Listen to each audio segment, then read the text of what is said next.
Добрый вечер, прекрасные слушатели. В эфире «Что-то хорошее». Привет, Красноярск, привет, Казань. Здравствуй, наша новая сестра Астрахань. Теперь мы вещаем еще и там. Лабвакар, Латвия. Как всегда это бывает по четвергам. Добрый вечер.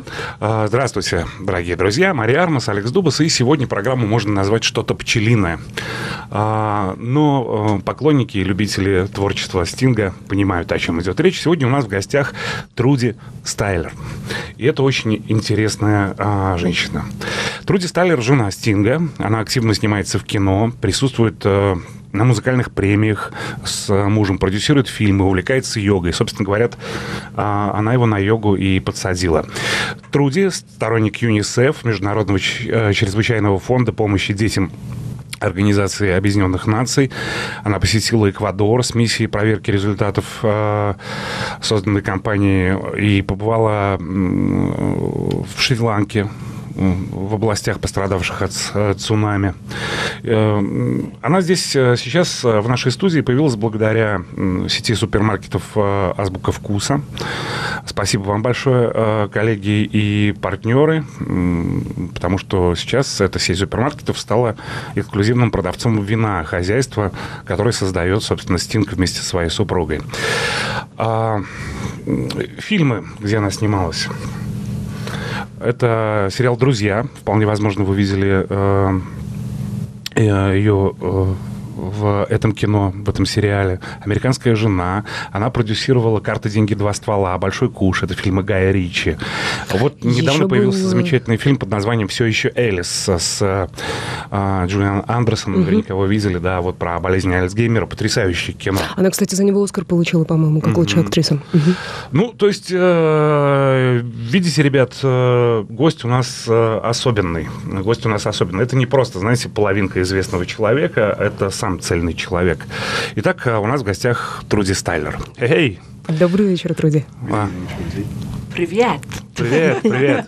Я хочу еще представить вам Вадима Курилова, нашего транслейтера. Привет, Вадим. Нашего постоянного переводчика прекрасного. Нашего постоянного переводчика и друга. Труди, hello, welcome to Russia. Thank you very much. It's wonderful to be here. Thank you very much for having me on the show. I'm delighted to be here. Спасибо большое. Спасибо за то, что вы меня пригласили на вашу программу. Я очень рада, что я здесь. Я сразу начну с йоги, с вашего позволения. Йоги, которые учат отстраняться, не волноваться. I'll start with yoga first. Yoga that teaches you not to be worried, to feel a little detached from your worries and, you know. Вы из Англии, вы живете в Нью-Йорке. И вам удается жить не в контексте социальных новостей. Брексит, выборы Трампа и так далее. Do you manage to live without the context, not feeling very much the context of social news, like Brexit or the Trump election? Получается эмоционально не реагировать на это. Are you able not to overreact emotionally to these news? Well, the first thing that you mentioned was yoga and how that helps to clear the mind and to still the mind. The second point that you made is about Brexit and the incoming President of the United States, Donald Trump. And of course, we have to do both things. We have to still our minds in life. It's important that we do that, but we also have to focus, and it's very important to be engaged in politics.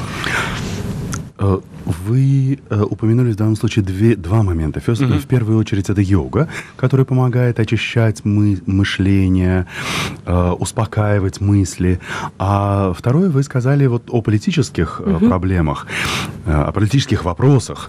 И тут я считаю, что действительно очень важно, с одной стороны, успокаивать ваши мысли, их очищать, но и фокусироваться, концентрироваться на каких-то вещах тоже, потому что политические проблемы, политическая ситуация тоже очень важна, и мы должны принимать в этом участие.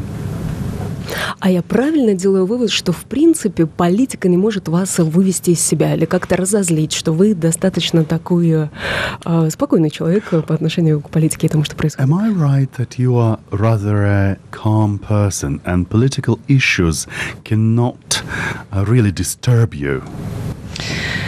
I do get disturbed with social injustices and social issues that are worrying. Politics, there's always politics. Politicians come and go. They have a point of view. There are some that are better than others.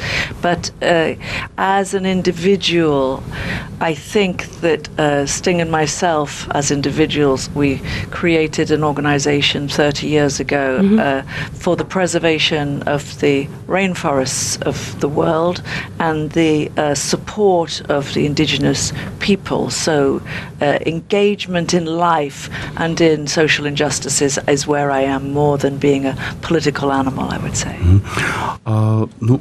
Я хочу сказать, что меня скорее могут вывести из себя и раздражать какие-то социальные вопросы, какая-то социальная несправедливость, чем политика. Политика всегда остается политикой. Политики приходят и уходят. Но как личность, и как мы со Стингом, как личности, как люди, нас, конечно, очень волнует именно социальная несправедливость. И 30 лет назад мы создали организацию, которая борется против разных проблем социальной несправедливости и природных ресурсов экологических. Это вот то, что связано с дождевыми лесами. Это то, что связано с rainforest, то, что связано с лесом. А как именно ваша организация помогает вот этим людям, которые живут в том месте, где сейчас вместо rainforest растут пальмы? So how does your organization help those people who live in the areas, who used to live in the areas of rainforest, and now instead of rainforest there are palm trees? Well, there are no palm trees. That's the point. Кстати There are no говоря, и пальм trees. тоже нет. Там вообще ничего нет. I think that you know that for 30 years that it began when Sting first of all went to Brazil to play the Maracanã Stadium, and we got invited to the rainforest to at the invitation of an indigenous group, and we didn't know what we were getting ourselves into. It was a journey that we took that has transformed our lives. Все это началось действительно 30 лет назад, когда Стинга пригласили выступать в Бразилию, и в рамках этого тура, в рамках этого выступления нас пригласили посетить те самые леса. И это путешествие кардинально поменяло нашу жизнь. And so we met a delegation of indigenous people whose rainforest, their home, was being taken by extractive industries like loggers, miners, and they wanted us to be their voice in the West to say, this is not right. This is, our rainforest is our home. And there was a very powerful chief, Rowney, who said to us, there's a lot of smoke, my forest is burning, this is my home. Whatever is happening in the rainforest today will affect your lives tomorrow. And this was 30 years ago, and we see climate change and global warming, and it made me think more than ever fighting for the rights of the planet has become very important. Да, действительно, и тогда, 30 лет назад, когда произошла эта первая встреча, мы встретились с делегацией коренных жителей этих лесов, которых действительно выгоняли из этих лесов, и которые эту территорию занимали различные предприятия добывающей промышленности. И, например, мы познакомились с замечательным человеком, руководителем одной из этих групп, который мог сказать, который говорил, я чувствую очень много дыма, мои леса горят. И в тот момент я поняла, что я должна не просто я должна защищать этих людей, но не только этих людей, я должна защищать права планеты на существование. Because what we say, you guys are very interested, and I'm happy to hear that about yoga. What we have to sustain us in life is breath, breathing. And so if we look at the state of the planet, and you look at countries like China, and you see everybody wearing a mask because of the smog is so terrible, we have to say that what we think are the riches in life are so many cars, and we're all traveling, and I travel a lot, and my husband travels a lot, but we have to look at this challenge that is ahead of us, and we should look at the Paris Accord that has just happened, in that everybody needs to sign off on that agreement to say we must decrease fossil fuels, and we must do it very, very soon. We are in peril. Да, мы начали говорить о йоге, но для того, чтобы... Что нам нужно для поддержания жизни? Для поддержания жизни нам нужно в первую очередь дыхание. А посмотрите, что происходит с воздухом. Например, Китай. Вы смотрите на Китай, вы видите, что практически все люди ходят в масках. В респираторных, да. В респираторных масках, которые... Потому что смог совершенно безумный в Китае, и людям действительно очень трудно дышать. И мы чувствуем вот тот самый вызов, который нам бросает, собственно говоря, планета и вообще существование нас. Вот сейчас было это некое Парижское соглашение, которое мы должны были все подписать. Все должны были подписать по, собственно, защите планеты. И в итоге подписали. В итоге подписали. Finally, it was signed. И теперь мы будем жить в новом прекрасном мире. And now we're going to live in the brave new world. Well, it was signed, but it's signed, and we have to now say to the United States of America, you have to know that this is signed and has been ratified on a voluntary basis, and you cannot back out of it. Because when you see the manifestos of Mr. Trump, what we see is there's a lot of will in the Republican world to drill more, to have more oil rather than less, and less green energy. So all of these things need to be really thought of in a very careful way, that the Paris Treaty is incredibly important for the entire planet. And all those of us who have children and grandchildren, we need to leave them a world in which they can breathe without masks, in which they can go outside, they can see trees, there are animals still, there's clean water to drink.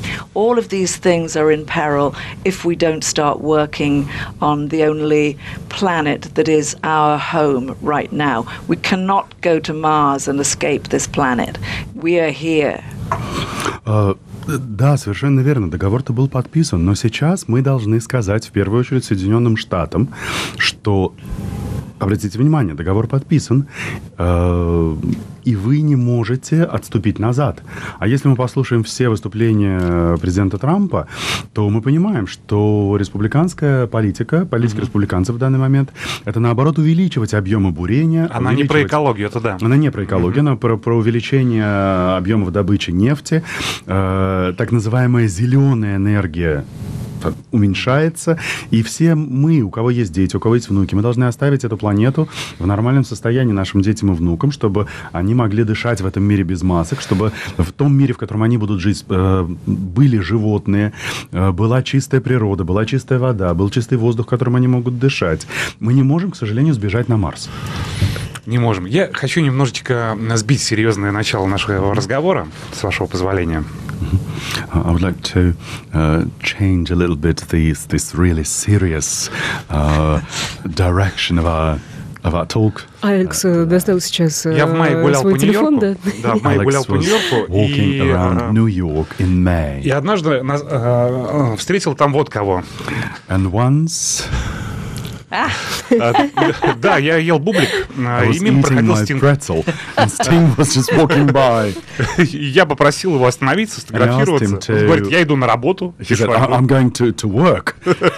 Я так понимаю, там находится его студия, где он записывал альбом. Probably his studio is not far from there, where he was doing his album. И я сейчас... Это в мае месяце. It was in May. 59th and 7th. 7-я авеню, 59-я улица. Так называется новый альбом, New Album. И я у него тогда постеснялся спросить, но спрошу у вас, вот что за фирма вот этот бушлат, пальто? I actually did not dare to ask him at that point, but I have a very simple question. What brand is this coat? Let me see. Дайте-ка посмотрю, может быть, вы знаете, может что быть, он я из могу сказать. Не припомню. Хорошо. I can't help you. I think it was a Russian designer. Возможно, это был русский дизайнер. Но интересно, вы одежду все-таки покупаете, ну, то есть у вас самостоятельный шопинг, или вы так или иначе, ну, знаете, что подарить друг другу, где купить? How do you buy clothes? Like, do you know what to give to Sting, and does he know what to give to you, for example? So, do you shop together for clothes or separately? Whenever we're traveling, we like to go shopping together. Если мы вместе путешествуем, мы действительно любим отправляться за покупками вместе. Yeah, we've never been shopping together, or not much recently, that in the same country that we live, because we seem to be always so busy. But when we travel together, we love going shopping together. Дело в том, что дома, там, где мы живем, мы редко вместе ходим за покупками, редко у нас совместный шопинг происходит. Но если мы путешествуем вместе, то там мы любим сходить вместе на шопинг. Так что, возможно, этот бушлат был куплен все-таки в Англии, не во время путешествий, да. Okay, so probably this coat was bought during one of your travels together. I don't quite recognize it, but не могу сказать точно, не узнаю. He gets given a lot of clothes as well. Ну, ему дарят много всякого. Поговорим о кино, с вашего позволения. So let's talk about the movies, the cinema. Yeah. Вы и снимаетесь в фильмах как актриса. И продюсируете достаточное количество работ. You're both an actress and a producer. Yes.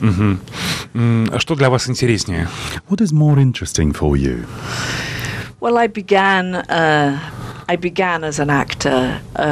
It's a very emotional story for me becoming an actor, because I was brought up in do you know what a council estate is? You know, when the government pays for your home because you don't have a lot of resources. So my father was a factory worker, and I went to a very good school. But at my school, I had a passion from 14 to become an actor. Тут надо сказать, что с тем, как я стала актрисой, у меня связана очень эмоциональная история. Я выросла Мой отец был рабочим на заводе. Я выросла в небогатой, совсем небогатой, так сказать, местности. Но я пошла в очень хорошую школу, потому что была программа, когда правительство платило за обучение семей с небольшим достатком. И с 14 лет я хотела стать актрисой. So, for my father, who lived through the Second World War and was a very frugal man, it was important that his kids got a job. And the job that he thought was important was the local factory. But my education had widened my horizons to travel, to want to express myself through art, and I passionately felt at school that I was always in the school plays, that I loved theatre.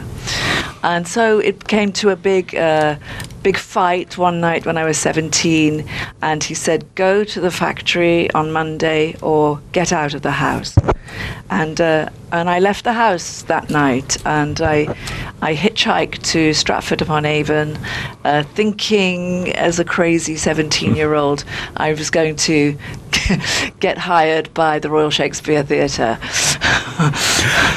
И история была вот какая. Дело в том, что мой отец, человек, который пережил Вторую мировую войну, он был очень реалистичным и приземленным человеком. И он считал, что и все его дети должны получить нормальную работу. И для него нормальная работа была работа на местном заводе. Но мое образование, то образование, которое я получил в этой хорошей школе, оно расширило мои горизонты. Оно показало мне силу искусства, оно показало мне силу театра. Я все время принимала участие в школьных спектаклях. И очень хотела быть актрисой. И в 17 лет, когда мне было 17 лет, у нас произошла радикальная ссора. Потому что отец сказал, либо ты пойдешь в понедельник на завод, либо убирайся из дома. Я уехала. Уехала на перекладных в Стратфорд-на-Эйвоне, как всякая сумасшедшая 17-летняя девушка, девушка считала, что меня немедленно примут в труппу Королевского шекспировского театра. Anyway, that was a wild thing to do, and I arrived at midnight in Stratford-upon-Avon, and I didn't know anybody, and I was very sad and upset because my father and me had fought so much. So I knocked on the door of a stranger, and I said, when the door opened, this lady, complete stranger, said, "How can I help you?" And those words to me became the most significant words, I think, in all of my life. И я приехала в Стратфорд в полночь, абсолютно не зная ни единого человека, ужасно расстроенная из-за этой ссоры с отцом. Я постучала просто в первый какой-то дом попавшийся, и мне открывает дверь женщина, и первые слова, которые она мне говорит: чем я могу вам помочь? И вот эти слова стали, пожалуй, самыми основными словами вообще для меня во всей моей жизни. So she took me in for the night, and I was crying a lot, and she said, why are you crying? And I said, I've left home, I want to be an actress, and I need help. And she helped me find a job in Stratford, so I worked, I made some money. Eventually, I won a scholarship to go to one of the great academies in England, the Bristol Old Vic Theatre School, where Danny Day-Lewis began his career, and I went on the scholarship of Peter O'Toole, and 8 years later, I became a Shakespearean actress, so it took 8 years. Это удивительная, конечно, история. И эта женщина действительно меня впустила, приютила меня на ночь. Я очень много плакала. Она спрашивала, что ж ты плачешь? Я рассказал ей свою историю, что я ушла из дома, хочу стать актрисой. Она действительно мне помогла. Она меня оставила у себя, помогла мне найти работу в Стрэдфорде. В итоге так получилось, что я заработала каких-то денег. В итоге я выиграла стипендию. Я выиграла стипендию в одну из лучших театральных академий. Это Bristol Old Vic Академия. Это была стипендия Питера О'Тула. Это, собственно, академия, в которой учился, например, Дэнни Day-Льюис. Вот. И в итоге я стала таки актрисой, играющей Шекспира. И где она, в каких фильмах наша гостья Труди играла, а потом как она стала продюсером и продюсировала фильмы Гая Ричи «Карта, деньги, два ствола» и «Большой куш». Мы с вами, дорогие друзья, и что она сейчас делает в Соединенных Штатах Америки, в смысле кино, мы с вами, друзья, узнаем через пару-тройку минут. Ни в коем случае не выключайте свои радиоприемники, у нас коммерческая информация для вас. Привет всем, кто к нам присоединился, и спасибо тем, кто нас не покинул. Это что-то хорошее, что-то пчелиное. Сегодня у нас в гостях Труди Стайлер. Пчелиный, потому что стинг — это шмель, да? В общем-то, да. В общем-то, да. Труди Стайлер, но в данном случае жена как... стинга, эколог, активист, йог. Вот сейчас мы как раз с ней говорим о том, как... Об актерском мастерстве. Да, как она пришла в актерское искусство и как она стала продюсером. Потрясающую историю рассказала Труди перед перерывом. И вот эта фраза «Чем я могу вам помочь», которая стала главной в ее жизни. It was a great story that she told before the break, and this story, "How can I help you?" that became really the main phrase in your life. Это похоже, как, знаете, есть...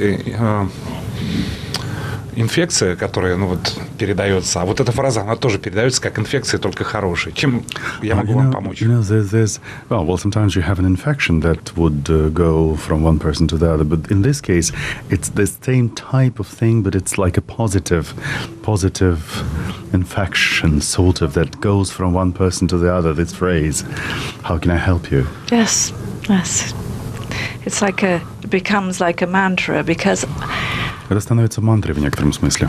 I think that as somebody who has a lot of privileges in my life, that it's and for people who do the haves in the world, we are morally bound, and it's important that we do where we can help people or support them or be with them is something that it's it's irrespective of religion. It's a way of life. It's a spiritual path, if you like, that yoga certainly espouses, this do no harm.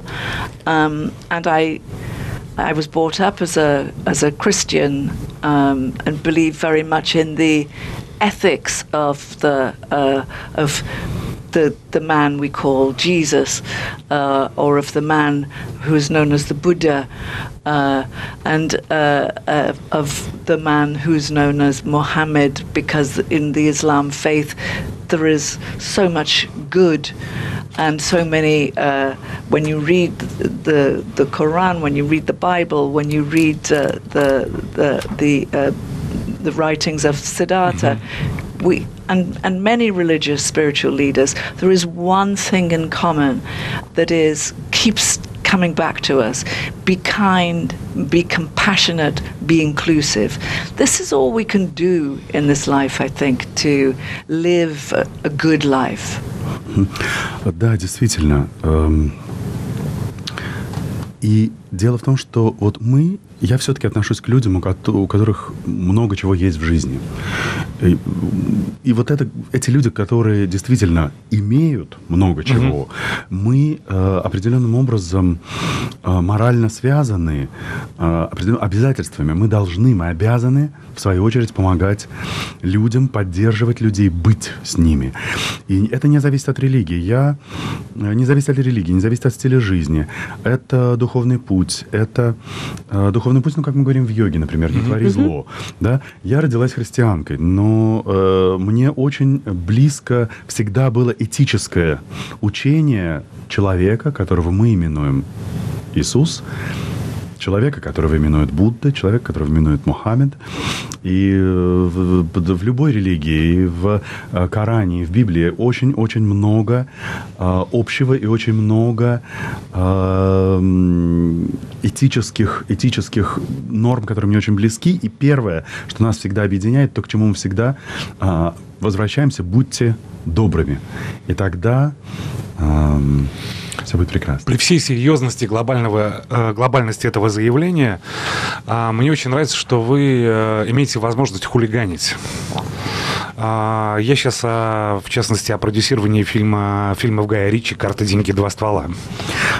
Well, considering all the seriousness of this manifestation, I'm really, really glad that you're a person who is ready to maybe be funny, play tricks, be, ironical. So now I'm talking about Guy Ritchie's film, Lock, Stock and Two Smoking Barrels, of course. How did your partnership, your communication start, your cooperation? Well, I was doing a chat show one night to promote something that I'd acted in, and I'd started my own production company, and I had a phone call from Guy to say, and he talks with a London accent. He says, "Hello, Trudy. It's Guy Ritchie here. I want you to produce my film." And it's like, well, I need to read your script. He said, "You're going to love it." And I said, "Yeah, but I need to read it." And he said, "Well, you can read it, but you won't understand it." And I said, "Why won't I understand it?" And he said, "Well, when you read it, you won't understand it. I need to tell you about it." So I said, "Well, I'm actually busy doing this chat show." And he said, "Well, I'm actually here in the studio." And I said, "Where?" And he said, "Just outside the dressing room." So I said, "Give me the script." So I got somebody to give me the script, and then I went home that night and I opened the script, and it was just full of mistakes or sentences that didn't end, and so I had to figure out a lot to myself.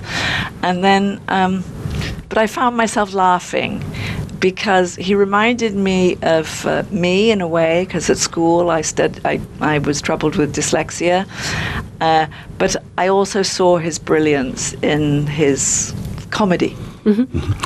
История была такая. Я однажды в студии была на разговорном шоу, во время которого я промоутировал какой-то свой спектакль, в котором я участвовал как актриса. И вдруг мне звонит по телефону Гай и говорит: Труди, я хочу, чтобы вы продюсировали мой фильм. На что я ему говорю: окей, давайте сценарий. Он сказал: нет, я, конечно, могу вам дать сценарий, вы его прочитаете, но вы ничего не поймете. Как это так, ничего? Он говорит: я должен вам про него рассказать. Я говорю: ну, понимаете, нам надо встретиться. Он говорит: знаете, я занята, я не могу, я сейчас вот шоу. Он говорит: а я здесь в студии. Где в студии? Да вот рядом с гардеробной. На что Труди сказал: хорошо, передавайте мне сценарий. Он передал сценарий, вечером Труди его почитала. И действительно, когда она начала его читать, она практически ничего не поняла, потому что там была куча ошибок, там была куча предложений, которые просто были не закончены. Но она смеялась. И это напомнило ей саму себя в детстве, потому что она тоже страдала дислексией. Вот за всеми этими несуразностями текста проступал действительно сумасшедший талант, и сумасшедший талант комедийный. So I read the script. I said yes to him. We got on very, very well, and I never laughed so much in my life because I was not an experienced producer at all, and we would go around saying to people, "We need money for this movie," and they would say, "What's the budget?" And we'd say, "Just what can you give us? Just give us something." И я прочитала сценарий, я сказала «да». Мы очень хорошо поладили. Я столько не смеялась никогда в своей жизни. Я не была опытным продюсером. И мы приходили к инвесторам и говорили: дайте нам денег на этот фильм. На что нас, естественно, спрашивали: а какой бюджет? На что мы говорили: а сколько вы можете дать? Это как сейчас у нас в России. А чья идея была пригласить Стинга на роль в этот фильм? «Карта, деньги, два ствола». Whose idea was to invite Sting to do a role? Гай Ричи ли все-таки ваша? Was it Guy Ritchie's idea or was it your idea? Well, it was Guy's idea that he played a role, but I had a bigger thought that by bringing Sting in, we would get free music. Идея-то была, конечно, Гая, но дело в том, что у меня была такая более глобальная идея. Я понимал, что если мы сейчас пригласим Стинга играть в этом фильме, то мы получим бесплатную музыку. Мышление продюсера как раз здесь. Producer's mentality. Великолепный саундтрек у Гая Ричи. And a great soundtrack. Это дорого? It's fantastic. Actually, is it expensive? Well, we got it because Sting was on the Polygram record label. I talked my way in, and we got a lot of things cleared for very little. And then I remember fighting for Zorba the Greek, you know. That's the main melody. Yes. Yeah. And there was a fight, but in the end I just said, look, he's a first-time writer-director. I'm producing a feature film for the first time. You've got Sting in the movie. It's going to be great. Соглашайся, по-русски это будет так. Надо сказать, что мы, конечно, должны были заплатить за музыку, потому что Стинг, собственно говоря, работал с лейблом Polygram, и мы боролись... И он нашел как раз всяческие лазейки, как бы это сделать дешевле, благодаря записи на Polygram. Да, дело в том, что, конечно, они получили эти лазейки, они получили за многое очень, они получили совершенно небольшие деньги за многие мелодии, и ключевая, основная, боролись за основную мелодию фильма, сказали: ну, смотрите, в этом все фильме есть, не хватает только вас. Есть Стинг, есть впервые человек-режиссер, и он же написал сценарий. Это будет фантастический фильм, нужна ваша музыка. Ну, и нам пошли навстречу. So it was great. I mean, it was the second biggest film in England after Trainspotting. И действительно все получилось. Это был второй фильм такого масштаба после «На игле», Trainspotting. And for the $1 million it took to make it made $40 million at the box office. За 1 миллион мы его сделали, и 40 миллионов заработали. Ну, сейчас у Гая Ричи совершенно другие бюджеты. Now Guy Ritchie does movies. Интересно наблюдать, как растет художник. So is it interesting for you just to watch him as an artist developing? Well, not only just as an artist, as a man, he's married again, and he has 3 new children, and his other 2 kids from his marriage with Madonna. So he's a daddy, and but he still calls me mum, and I call him 3, which because I have 2 sons, and he's like my third. Да, и мне интересно наблюдать за ним не только как за творческой личностью, но просто как за человеком, как за мужчиной. Он снова женился, у него 3 детей в этом браке и 2 детей от предыдущего брака с Мадонной. И он до сих пор называет меня мама, а я называю его 3-й, потому что у меня уже есть 2 сына, а он мой 3-й.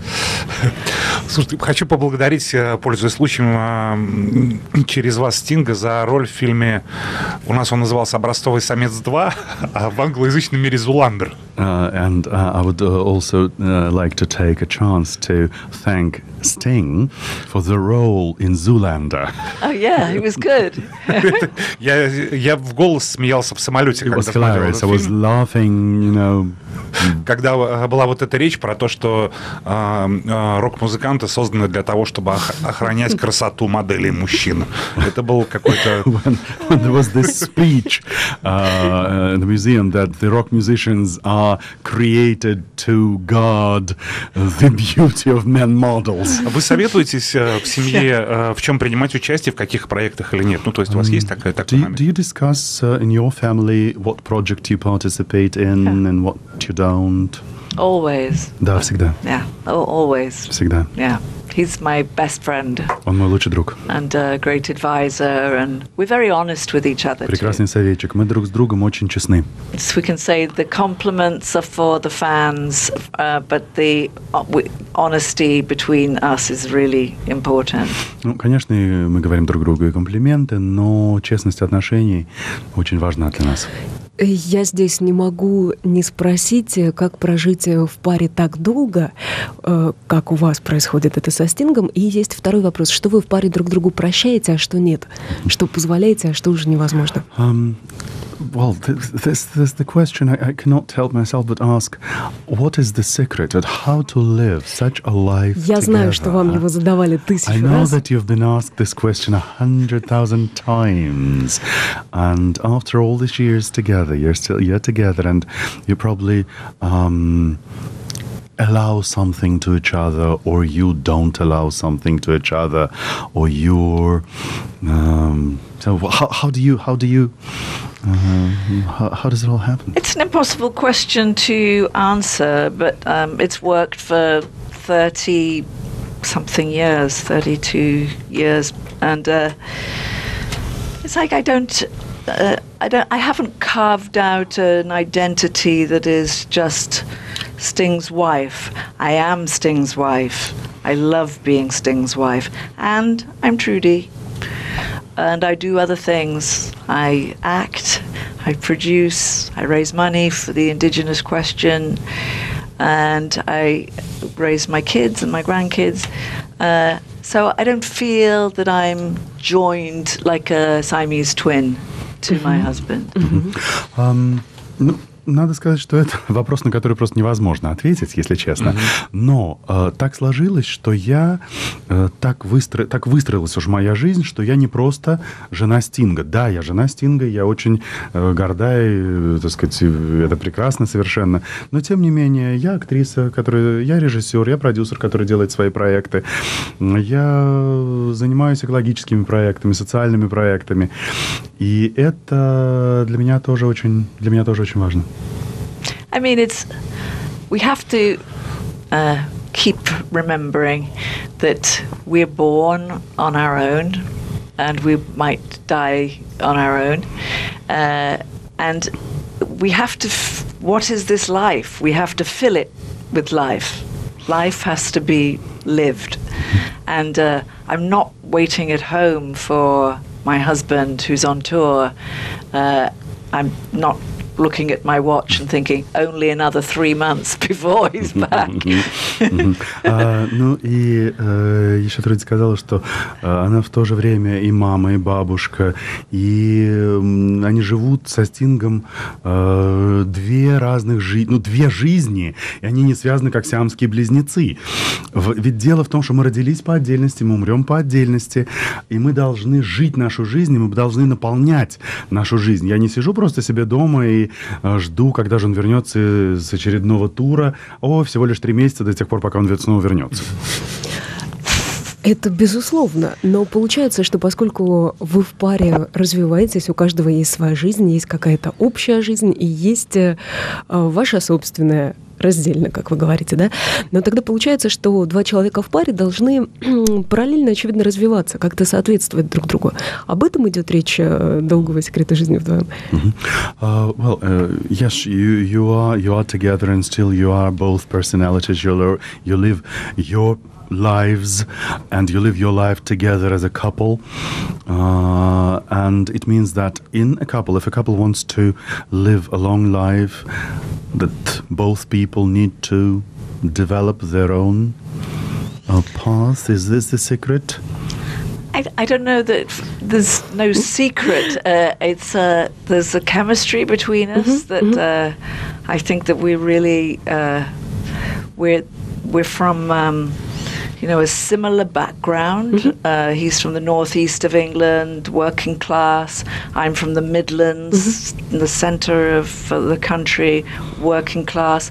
Our terms of reference are similar because there's only 2.5 years difference in our ages.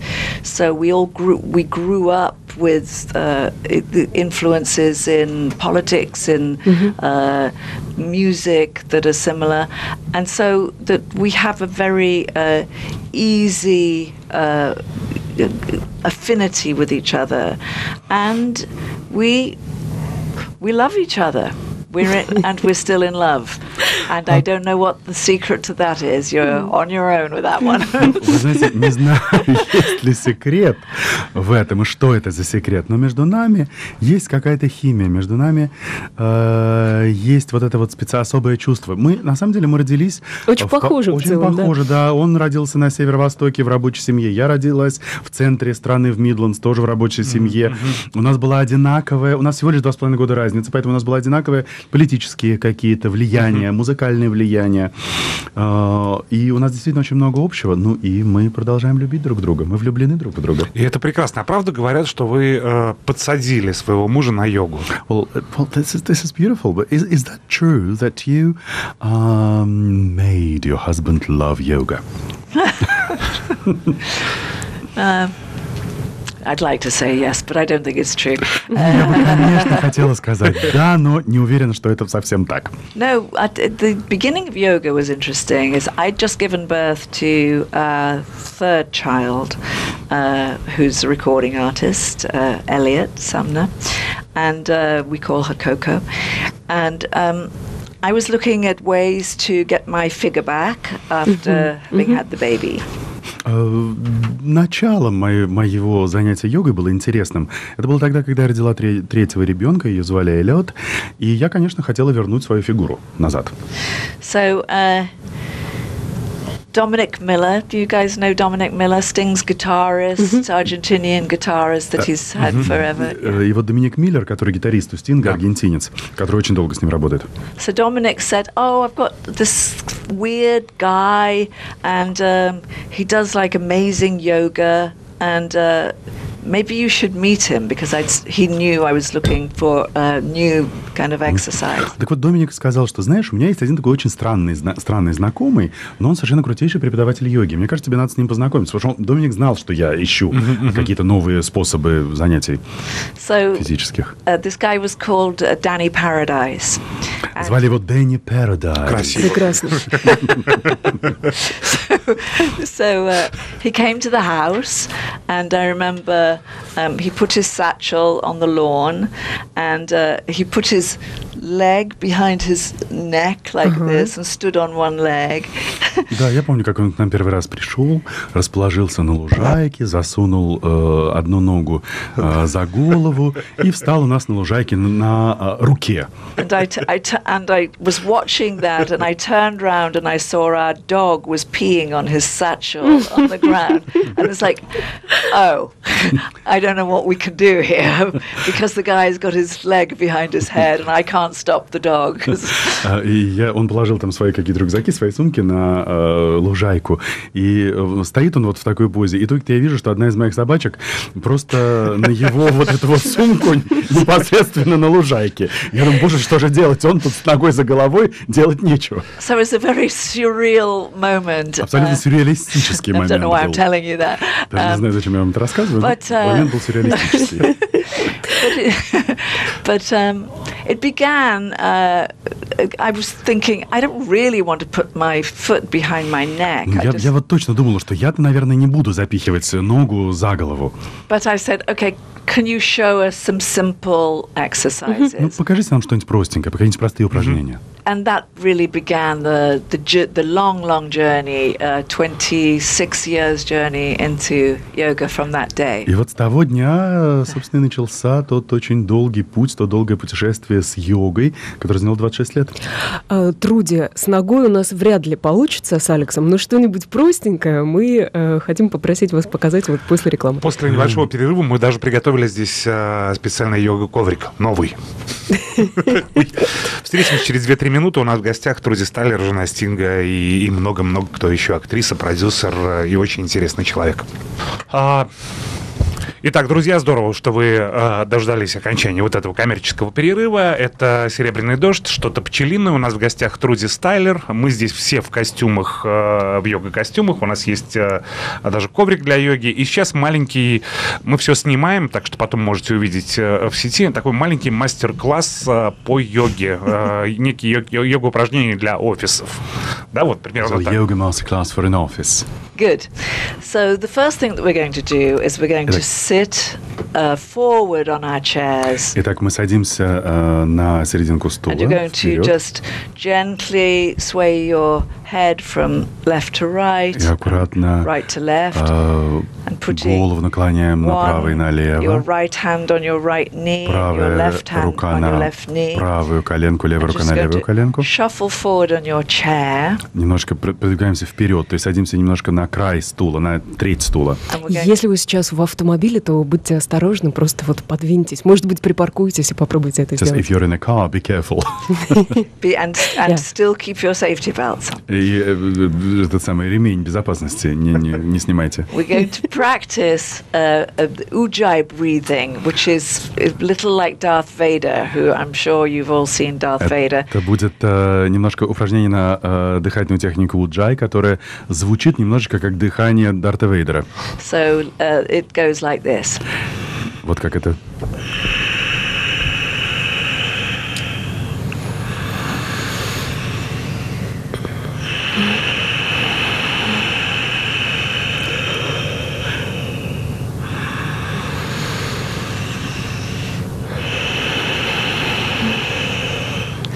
This breathing is very meditative. Эта дыхательная техника очень медитативна. Оно согревает тело и наполняет тело кислородом. So on the inhale, we're going to inhale forward, and coming forward onto your chair, you just release the spine. Вы наклоняетесь вперед.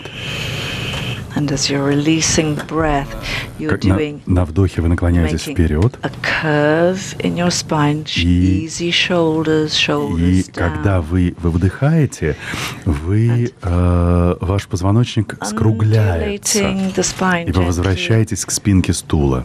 Потом вы выпрямяете позвоночник. На вдохе вы наклоняетесь вперед, и как бы прогибается ваш позвоночник. На исходящем воздушном потоке ваш позвоночник скругляется и возвращается к спинке стула, голова And coming forward again. Поднимается вверх. This time we're going to take, putting the left hand on the left arm of your chair. We take Левую your right руку hand. кладем на левую спинку стула, а правой рукой правую руку мы поднимаем. Come to the right side as you lean over to the left. И наклоняемся влево. Таким образом, правая часть вашей спины, ребра с правой стороны вытягиваются, рука вверху, возвращайтесь в центр. Правая рука на правой стороне стула, левую руку поднимаете вверх над головой, наклоняетесь в правую сторону, растягиваете левую сторону. Not hearing much breathing going on in the room. Но не забываем дышать. Что-то мы не слышим в комнате дыхания. And now we're going to take sort of diving down into the between the legs and coming up, like imagining that мы наклоняемся вниз, голова идет вниз, а потом как будто бы выныривает из воды. Сначала голова наклоняется вниз к спине, и происходит такая волна. Потом мы выныриваем из воды, и голова поднимается вверх. Finally coming to the center. Наконец мы возвращаемся в центр. And you sit for a few seconds now. И вы сидите несколько секунд. Just breathing now more gently. And clearing the mind of all the planning of the mind, all the mind traffic. От всего потока мыслей, которые проносятся по нашей голове. Слушаем дыхание жизни. Just easy, easy. Легко, легко, легкое дыхание. Nothing tense anymore. Нету никакого напряжения. Letting go.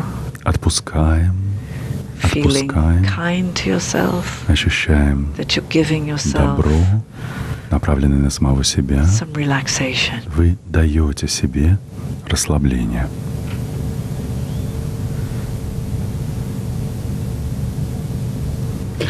Так, уважаемые слушатели, просыпайтесь в своих автомобилях. Это был мастер-класс от Труди Стайлер, это жена Стинга, которая здесь в конце этого эфира, в конце нашего знакомства показала вам, как нужно заниматься йогой в офисах на офисном кресле. Я надеюсь, что вы в пробке из таких же расслабленных автомобильчиков, как и вы сейчас там стоите.